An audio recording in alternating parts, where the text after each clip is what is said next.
Antigamente, lá no Antigo Testamento, nós podemos encontrar algumas cerimônias que eram realizadas pelo povo hebraico, como por exemplo a cerimônia do Yom Kippur, que é chamado de Dia de Expiação ou Dia do Perdão, e era realizado no Templo de Jerusalém. De acordo com essa tradição hebraica antiga, costumava-se utilizar 2 bodes, um que seria sacrificado e o outro bode, que era chamado de bode expiatório. O sacerdote punha as mãos sobre a cabeça do animal e confessava todos os pecados do povo de Israel. E esse bode, ele era levado para bem longe e deveria peregrinar pelo deserto com todos os pecados do povo. Então eles acreditavam que assim os pecados do povo eram liberados, quando transferiam todos os pecados para o bode, e o bode era levado para bem longe, lá para o meio do deserto. E essa tradição antiga, ela foi substituída por outros rituais atualmente, para que os nossos erros sejam perdoados. Então existem alguns rituais que são utilizados atualmente para que esses erros que nós cometemos sejam perdoados. Só tem um detalhe importante: esses rituais não resolvem os nossos sofrimentos emocionais. Por quê? Mas não se faz o ritual para colocar todos os pecados em algum determinado ritual para que eles desapareçam? Essa era a ideia, mas esses rituais não resolvem os nossos sofrimentos emocionais. E agora eu vou explicar por quê.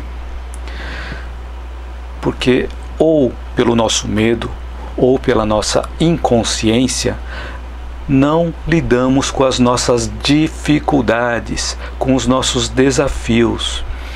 E quando nós recebemos um desafio, recebemos uma dificuldade, uma adversidade, e não lidamos com ele, para onde ele vai?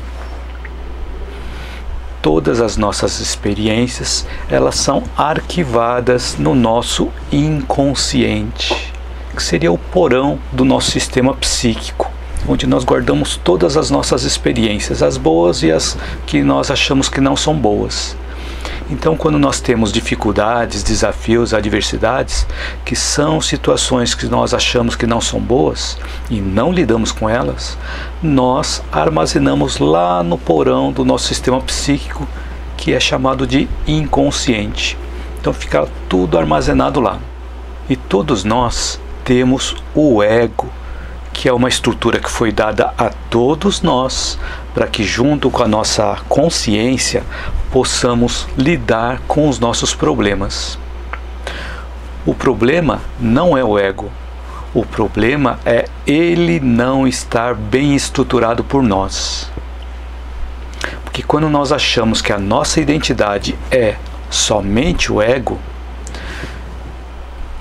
aí nós vamos buscando por segurança, zona de conforto, e ele controla também as situações que chegam até nós. Então o ego, ele busca segurança, zona de conforto e controla todas as situações que chegam até nós. Então é o ego que controla se aquelas experiências vão ser lidadas por nós ou não. Quando o ego decide que aquela situação não vai ser lidada por nós, aquela experiência é armazenada no nosso inconsciente. Espero que eu tenha ficado claro nessa explicação.